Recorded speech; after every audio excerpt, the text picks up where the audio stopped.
याह्या नाम का मतलब क्या है? याह्या नाम कितना मशहूर है और इंटरनेट की दुनिया में कितना वायरल है? याह्या एक इस्लामी नाम है और ये नाम लड़कों के लिए इस्तेमाल किया जाता है। याह्या नाम का मतलब जिंदा है। याह्या की इब्तदाई तारीख अरबी जुबान से निकलती है।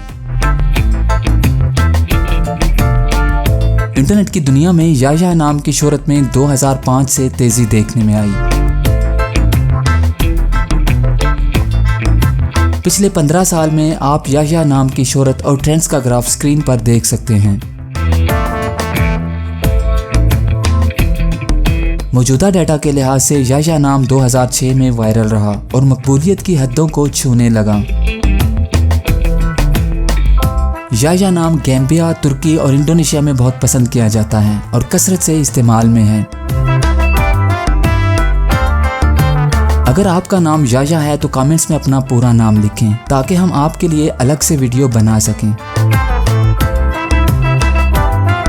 ये वीडियो आप याह्या नाम के किसी दोस्त के साथ शेयर कर सकते हैं। यकीनन वो इसे बहुत पसंद करेंगे। इस चैनल पर आप मज़ीद हज़ारों इस्लामी नामों के मानी, ट्रेंड्स और शोहरत का डाटा देख सकते हैं।